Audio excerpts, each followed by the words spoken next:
I think you should. I think you should. You look like you need some time together. Good transition away, retiring and everything, right? And wonderful. You know you don't lose any weight on a road trip because you eat out every day, and you got to really work hard to lose weight on a road trip. Still eat healthy on the road. Really? Yeah, really. He's going through the South. Lost weight on Oh, I could see how you could lose weight on it. Well, I couldn't lose weight on the cruise. I stayed away That from the cruise. dessert bar. Completely, I didn't even go that in. Dessert bar. Yeah. It's the drinks that put the weight on, man. You say, how can I gain weight from just drinking liquids? You'd be surprised. Those beers will put the weight on. All right. All right. The 30th, next Friday, we're going to go see Les Mis. So, well, not all of us. 1, 2, 3, 4, 5. You give me. Are you going or are you not going? You don't know? Okay. When do you think you'll know? She's gone. No, don't do that to her. I just don't. I mean, if you don't want to go, she could always go with us. Okay, because the tickets are sold out. So there aren't any more. Huh? The tickets. My tickets are good. You can't get tickets. I'm at will call. I'm good. How many tickets did you get? I think I got 8. I didn't know how many people wanted to go. You guys are so freaky.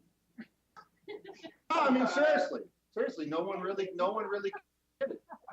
So 1, 2, 3, 4, 5, 6, 7, 8. Oh, I talked to him and seen him. I assumed you two were going, but you're not going.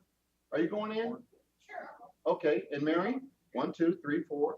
Let me know. 1, 2, 3, 4, 5, 6, 7, and then where was the 8? Was it Colleen? I don't know.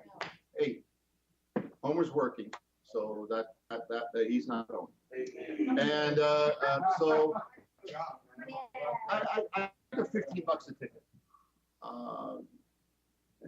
So I'll let you all know this week, and maybe we can go have something to eat before, go out to dinner, and then go to a play. No. What do you mean no? No, she's sushi voting me, and I'm sushi voted out. I don't know if there's a sushi bar around there. We can check. We can check and see if there's a sushi bar. It's all about her, so we should do whatever she wants. We always do everything. Well, and that's the way it's supposed to be. Life needs to surround you a little bit, because most of your life it's not going to. Every now and then. Although I'm not a big sushi fan. Sweet. Did everybody know? I thought today I would do something a little bit different. Did anybody here know Devin? Devin Lee Ross. I attended his memorial service yesterday. It was a beautiful service. Lakota Holy Man came in from, I'm not quite sure where he's at. Came in, he brought his own singer, and they of course sang all the Lakota burial songs in Lakota. It was beautiful. I can't tell you how can't explain to you how beautiful it was. And there was a moment. Of course, the tribe has Catholic background too, and so it was interesting I don't know if any of you have attended any of the services, memorial services up here at any of the reservations. But they have a cross, and they put the cross in the ground, and the cross stays there, and they wait for a year, and then they place the headstone. A lot like Jews do. They don't place the headstone, and so they brought it out, and it was. I mean, people weren't crying; they were wailing. If you've ever heard a mother wail, there's nothing like it. And I felt privileged to be able to cry with those who cried and mourn with those who mourn. I was not. There's a point at which I just decided not to be an observer, but a full participant. Okay, because otherwise you're not going to get spiritually what's really going on if you can't feel another person's pain. You're not going to feel the depths of a pain of a mother. That's never going to happen as a man. You're never going to know what that feels like. I thought how wonderful it was that there's a cross there, and at the same time, there's a Lakota holy man giving a Lakota prayer. And I thought, for God so loved the world. I mean, I just saw it so big. I know there were people there that didn't see it that way and saw that as those two things as incompatible. I didn't talk to any of those people because they knew best to avoid me. And plus, I didn't want to stand with the white people, anyways. I was over. I have no identification with most. In the spirit, I blend in very well. And I have a long history with people. And I thought I might reflect a little bit. I can remember when we lived out in Warner Springs. And my daughter was involved in some event, or they were going to a park somewhere. And today's kind of a reminiscing kind of thing, okay? And I saw this Indian man with long hair. I just had this feeling that I had to go talk to him. And so I went over and I said, "Hey, how you doing?" He said, "Oh, my name is Murley." I said, "I'm Bill." And because I usually don't introduce myself. I'm Bill. Pastor's something I do, but Bill is who I am. And so we started talking, and he asked me what I did, and I told him. I asked him what he did, and he said that he was the holy man for the Los Coyotes reservation. I said, "Oh, cool." He says, "Yeah, we do a sweat." I said, "Oh, I've always wanted to attend a sweat." So he says, "Well, it just so happens that tomorrow night we're having a sweat out on the reservation." I said, "Well, how do I get there?" He said, "Well, the 5th cattle grade." Yep. On the 5th cattle grade, you look over to the side, and where the creek is, you'll see a bunch of people down there. And so Friday night, I'm getting ready, and my wife says, "Where are you going?" I said, "Cattle grade on the reservation." And she says, "Well, do you know this man?" And I said, "Well, I just met him, but it just feels right." And she said, "Well," and of course, I said, "There's not going to be any cell service, and if I don't come home, you'll know I'm lying in a shallow grave on a Los Coyotes reservation."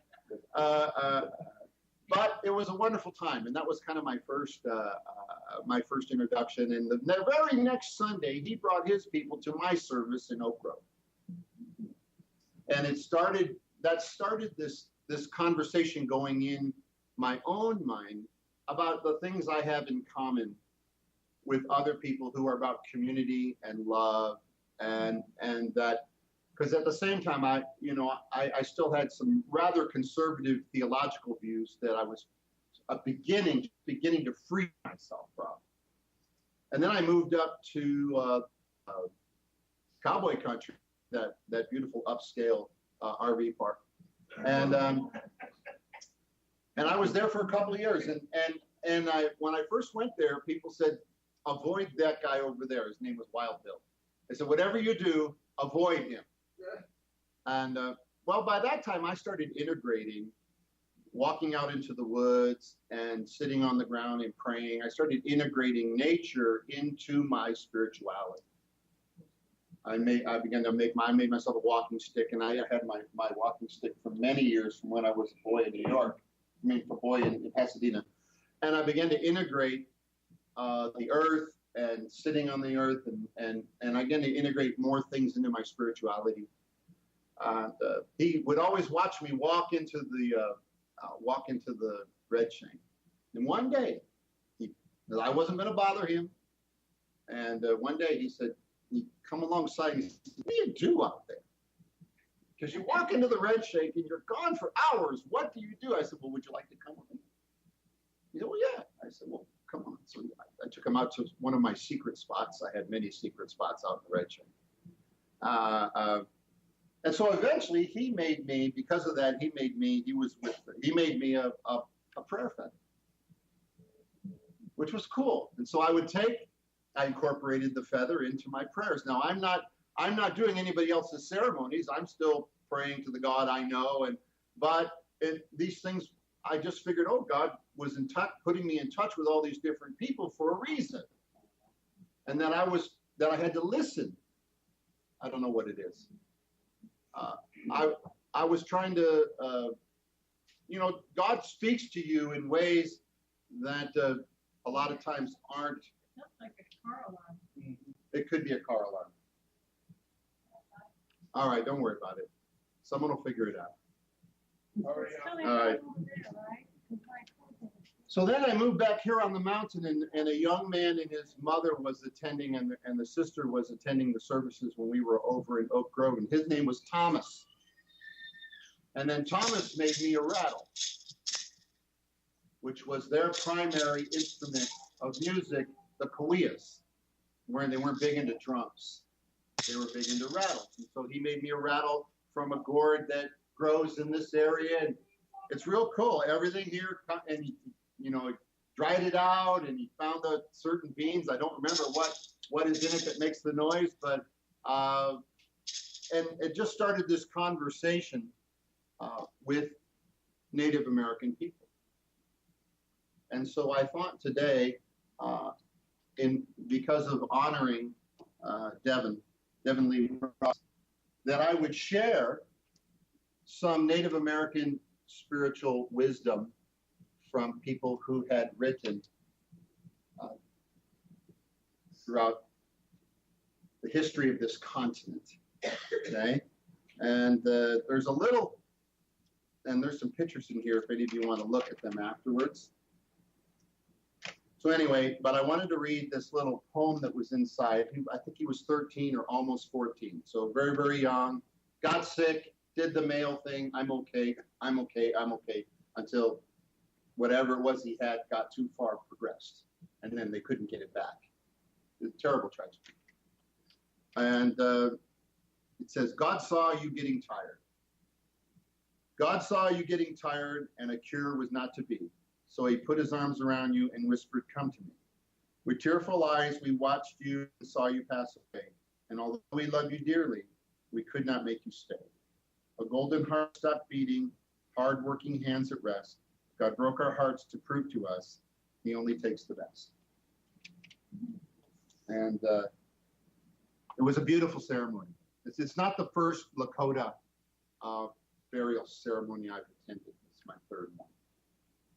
And each time, it probably has more to do with my progress spiritually as a human being. Each time, they are more and more meaningful to me. Where I can remember the first time I thought, poor ignorant people don't know the truth. You know, I mean, I actually repent from the way I used to think. You know, and probably some of you might even have some Native American or some in your blood. It's not unusual. So I thought I would take some time, and we will.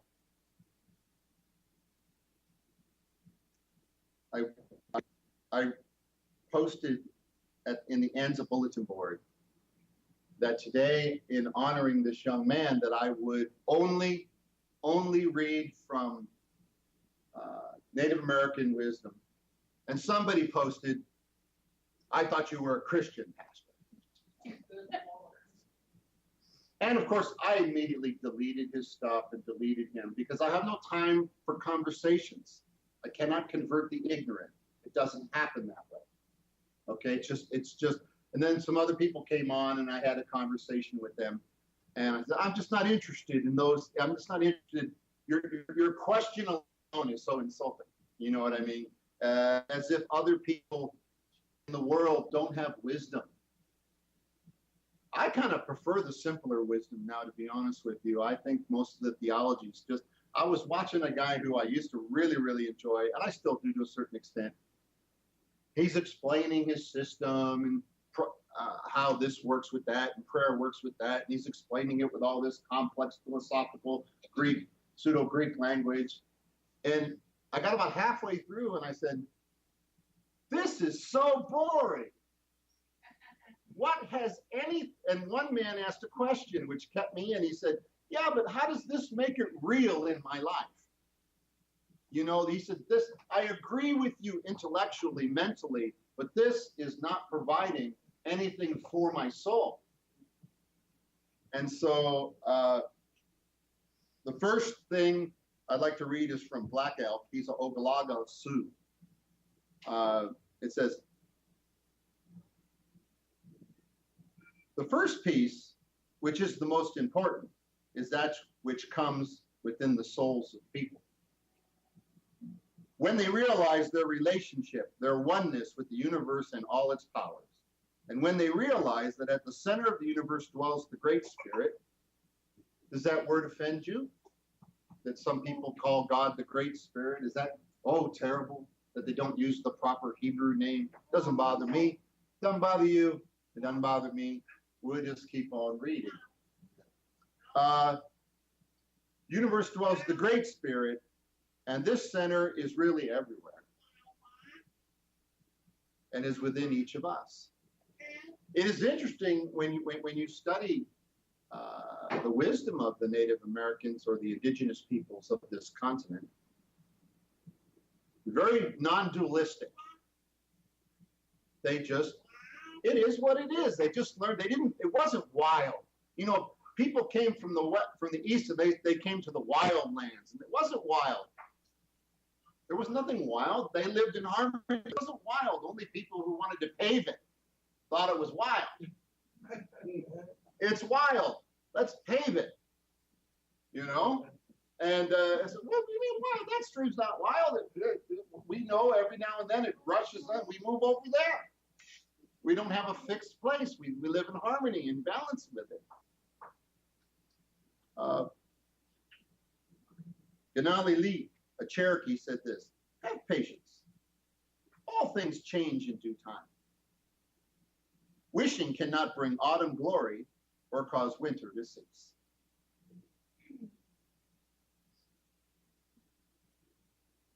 Chief Apupmut, a Mohican, 1725. And I'm sure this first time it was written down, but I'm sure it was wisdom for a long time. When it comes time to die, be not like those whose hearts are filled with the fear of death. So when their time comes, they weep and pray for a little more time to live their lives over again in a different way. Sing your death song and die like a hero going home. You see, all these people, these wonderful people who live on this continent, they didn't know they were going to hell until the Christians showed up. They were just busy trying to live in harmony and peace with each other until the man showed up in a boat. They should have burnt that boat, first boat. They should have gone with their gut. Some of them had it right. That guy's going to cause you a problem. He wants to pave the wilderness. He's going to come. You're a heathen, a pagan, a lost soul. You know, if Christians had been like Christ, boy, America would look completely different. We would have harmonized with the people here, and we would have worked together towards a common future. But that was not our plan. For we had a theology of conquest. We must convert. We must change. They're wrong. We're right. That thinking has to cease. The world can't survive that thinking. Chief Tecumseh, a Shawnee, says this: always give a word or a sign of salute when meeting or passing a friend, even a stranger, when in a lonely place. Be hospitable. You say, Pastor, I even have verses that come to my mind that agree with that. You see, because truth is truth. I'll read it to you next week, but one of the areas that I'm working on for our statement of faith says that the Bible is not the only inspired words that have been spoken throughout the history of man. There are many God-inspired words, and I believe these are God-inspired words. Chased by bears, said this, a Santee, Yatona Sioux, and I think that's what the gentleman was who did the Lakota burial service for Divin. He says this: when a man does a piece of work which is admired by all, we say that it is wonderful. But when we see the changes of day and night, the sun, the moon, and the stars in the sky, and the changing seasons upon the earth, with their ripening fruits, anyone must realize that it is the work of someone more powerful than man. Romans just popped in your mind. Here's a Lakota prayer. And this might have been one of the prayers they sung yesterday, but I don't know but I knew they were singing Lakota. That much I knew because I had watched Dances with Wolves. No, I'm serious. I had watched Dances with Wolves, and I had also at Murley's. Murley uses Lakota because obviously a sweat is not religious to this area for the native circus. They lost their religion.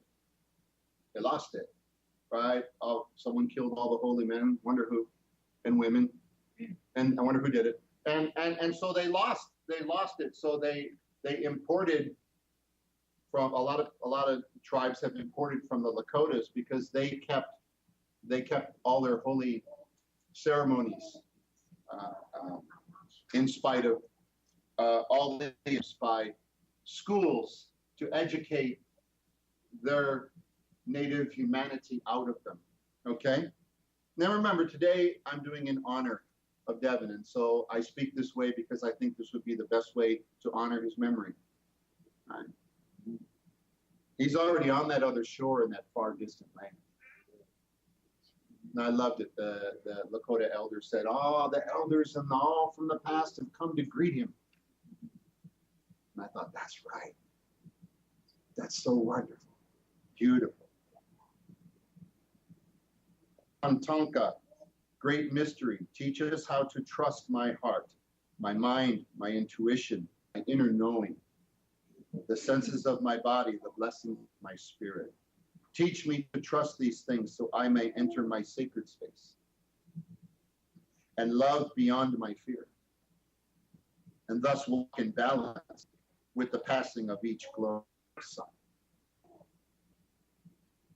Well, those are words to live by, people. And Wakatonka, that's the Great Spirit. Here's a Navajo chant. I have been to the end of the earth. I have been to the end of the waters. I have been to the end of the sky. I have been to the end of the mountains. I have found none that are not my friends. High Eagle, a Cherokee, said this: I see the universe. I see myself.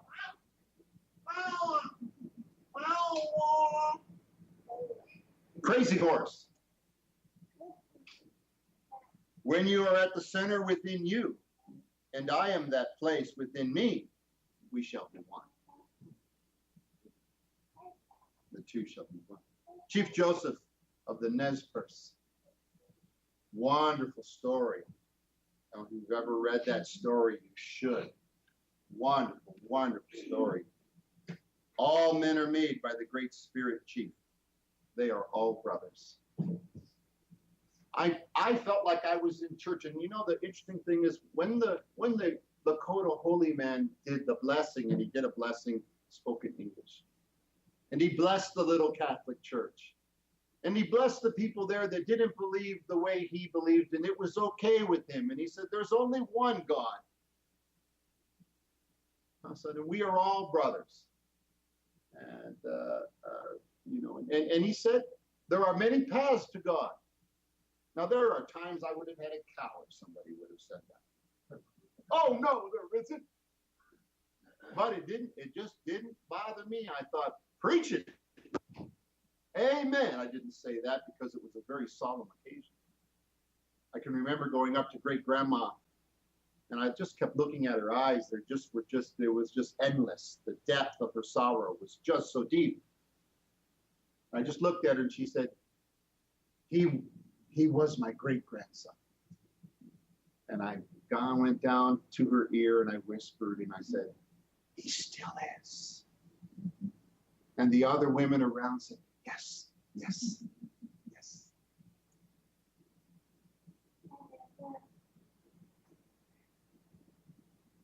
Chief Seattle, the Squamish and the Dumish tribes.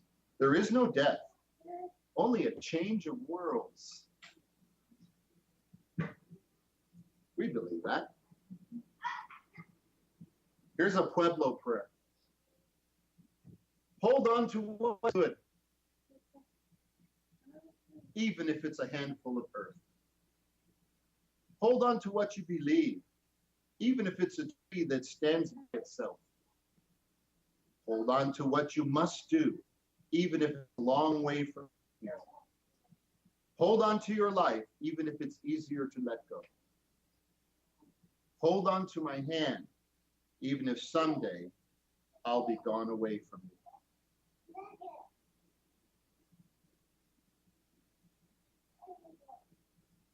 It's interesting because when all the men fill the hole in very fast.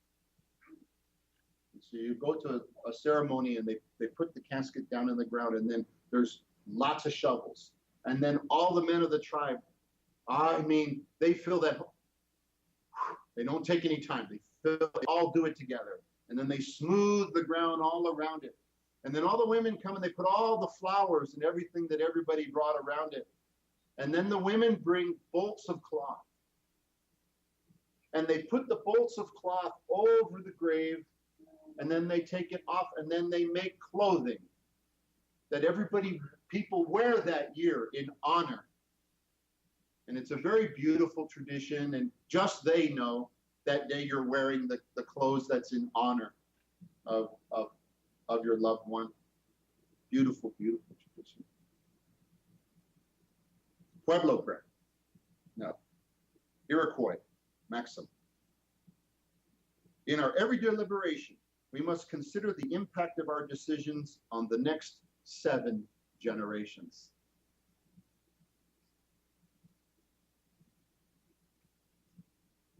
Luther standing there, and Ogalala Sioux said this.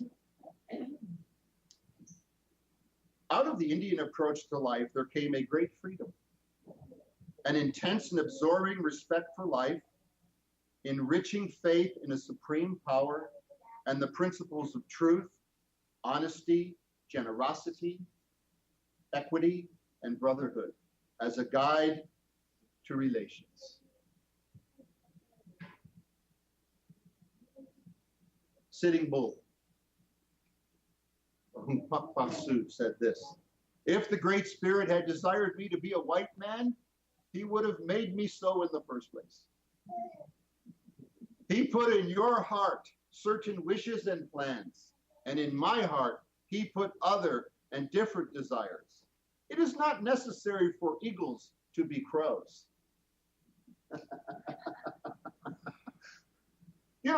We're so busy trying to change people. We never ask what, and Christianity has never asked and hasn't asked for a long time. What is of value in those cultures? They're always looked down upon. They're always the lost, the heathen, the pagans. And I believe Jesus. The first shall be last, and the last shall be first. Powhatan, father of Pocahontas, said this: What good will it do you to take by force that which you may have by love? That is beautiful. You can have it by love. Why take it by force? Because love takes a little longer, doesn't it?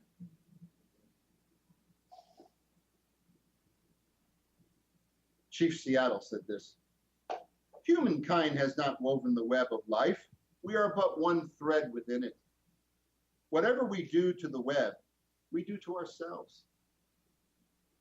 All things are bound together. All things are connected. We're finally learning that. Everybody's becoming green in their ideas and their philosophies. Guess what? That philosophy's been on this continent for a long time. Not taking more than you need, living in harmony with your environment, Worry, concerned about your children's children's children's children's children's children's children. Now that's forward thinking, 7 generations. Who here is thinking 7 generations ahead? Right. We don't make any, and yet we just, I have a little more. Tecumseh, a Shawnee.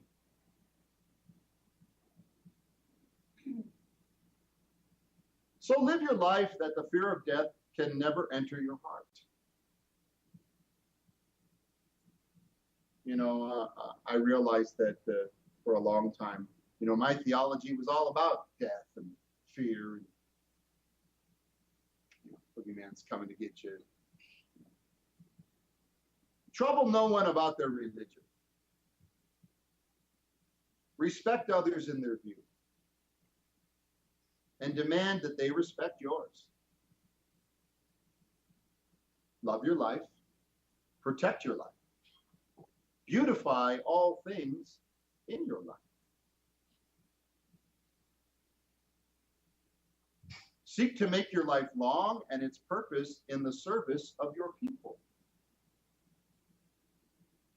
Prepare a noble death song for the day when you go over the great divide. You imagine that as a warrior, one of the things you did was you prepared your death song. It wasn't a last minute thing. You'll remember that scene, Jeremiah Johnson, where there's the one Blackfoot Indian left when he's attacked the ones who attacked his family. And he's singing his death song. He gets in the snow. You don't remember. I can't help it. I don't forget anything. Every picture I've ever seen, I forget. It's my mind. I forget nothing. And he's singing his death song. And he's ready to die. He's lived his life well.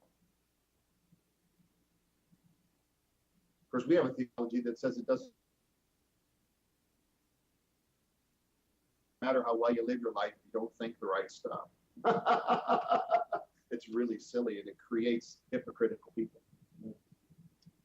He says, prepare a noble death song for the day when you go over the great divide. Always give a word or a sign of salute when meeting a passing friend, even a stranger when in a lonely place. Even a stranger. Show respect to all people and bow to none. When you arise in the morning, give thanks for the food and for the joy of living. One thing the Lakota holy man did during the ceremony was they did a water blessing. And so he blessed the water, and he poured a little bit on the casket. Because water, he said, every time you drink water, you should thank God. Every time you drink water. Because it's the simplest thing, and it's the most profound thing. And without water, there is no life. And then everybody in the clan drank the blessed water to show it was all about unity, not conformity, but unity in diversity. It was beautiful. It was beautiful.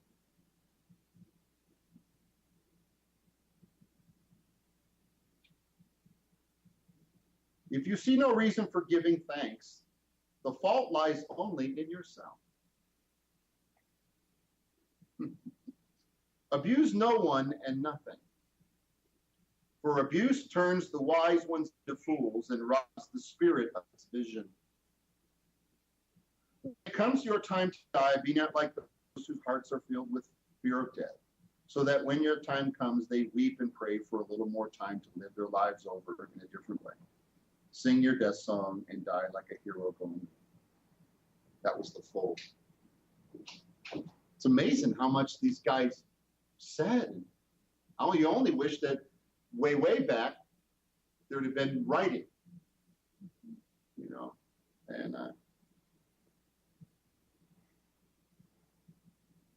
Fool's Crow, a Lakota Teton Sioux, said this: those who live for one another learn that love is the bond of perfect unity. So true. I thought of that as I was just feeling what was going on during that service and just the depths of emotion. And there was a little child. She must have been two and a half, with this darling little voice, totally oblivious to the sorrow of everything that was going on. And she kept saying, "Mommy, where's Devon? Mommy, where's he at? What's going on over there? Mommy, what's in that box? Mommy?" And she was just so wonderful. And she was just a blessing, just the innocence of her thing. And Mommy was trying to explain as best she could to a 2.5-year-old what was going on. But for the most part, there is this wisdom within Native American culture that they're not so busy correcting each other's mistakes. I was reading an article by a holy man, and he said, don't be so quick to ask a question. Listen. Give people time to formulate. I used to think that's how I approached people when you're trying to convert them. The first thing you do is ask a trick question. And you don't really care what their answer is, because either way you have them. Because it's not a dialogue. There's no conversation. You're just chalking up numbers. So after all, you've got souls to save, or so you think. Right. Never be so busy saving souls that you're not spending any time loving them. You know what I mean? I actually believe it matters more the souls you love. I think God takes care of the other stuff pretty well. Rolling Thunder, a Cherokee. He must have loved his name, huh? Rolling Thunder. He said this: we should think of beautiful things when we look at other people. Next week, we're going to talk about how to create new patterns of thinking, how to break free from patterns that have actually oppressed the way you look at other human beings, and how to be able, and it's taken me a long time to go to a ceremony like I went to yesterday and be in total harmony with somebody, with a Lakota holy man, saying Lakota prayers, and they were going around and they had the feather and they had the smudge thing, and they were burning the sage, which represents the prayers of the people, very, very much like other tribes have done, very much like even a tribe in the Middle East did, right? And he had of course, he had an eagle feather. I just have a turkey feather. It's hard to get eagle feathers. He was going around. They kept constantly going around all the people. And then other men were walking around with a small one in a shell, a abalone shell, I believe. They kept putting prayers all around. And nothing was in a hurry. Oh, it was so meaningful. And they weren't trying to prove any theological points. They weren't even saying, our way is so special that we're the only ones that actually are getting in. Too bad everybody else is lost. Aren't we so wonderful? Our stuff doesn't stink. Our stuff doesn't stink. None of that nonsense.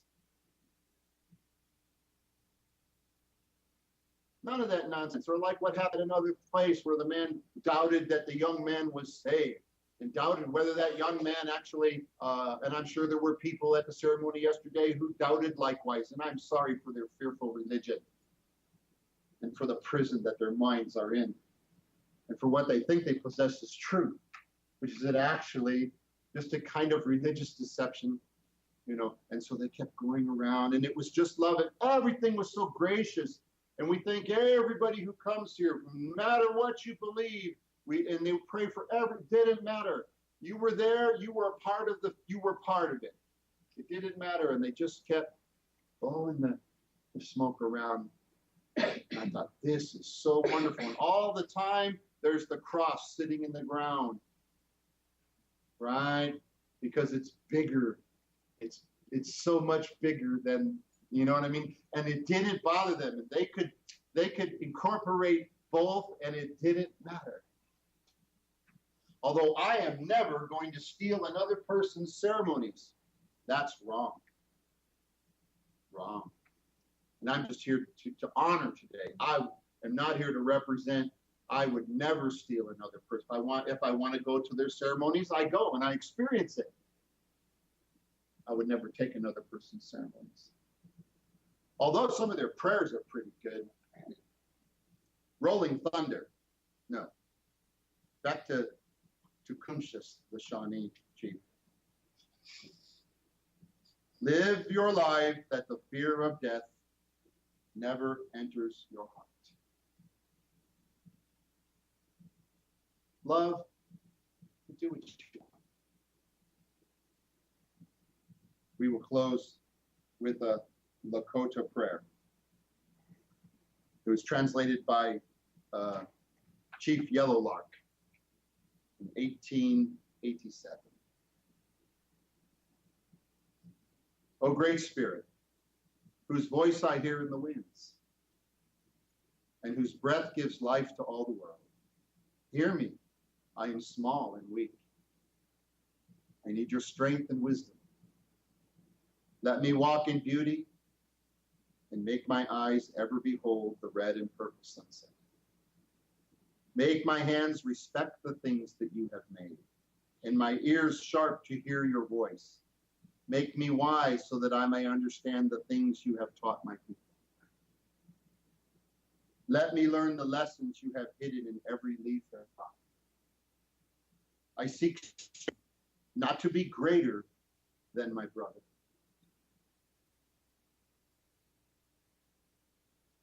but to fight my greatest enemy, myself. Make me always ready to come to you with clean hands and straight eyes. So when life fades as the fading sunset, my spirit may come to you without shame. Beautiful. Yes? And the things I've read about the Indians, and I've read quite a bit, they always, when they kill a buffalo or any kind of animal, when they dig anything out of the earth for eating, they always bless it and thank Mother Earth and thank the gods that take care of all the animals and stuff like that. And we think they're, used to think they were wild, and they Yes. have more spirit, I think, than Yes. a lot of us. Yes. So. I agree. I think that if you take the three sons of Noah, Ham, you have the people of the earth. And I think what we're learning as a global group of souls, that no one group got all the info. But one group tends to think it got all the info, but it didn't. And in not looking at the other and what they have to teach you, you are less, right? It's so, I love going these things now. I can go to an ashram, I can go to a Lakota burial service, and I'm looking for those things that I have in common. I'm not looking, there's no judgment. It's so cool to walk the face of the earth and not to have that. Just to love and be loved. Right? The greatest thing you'll ever learn, right? Is just to love and be loved in return. So we should sing some songs. I'm warning you guys now on the thing that we're going to sing songs. So if you want to fade us out, it's okay at this time. And I would like to say a prayer for Devin, okay? And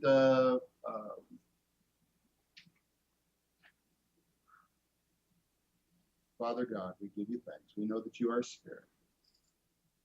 We know the prophets tell us that all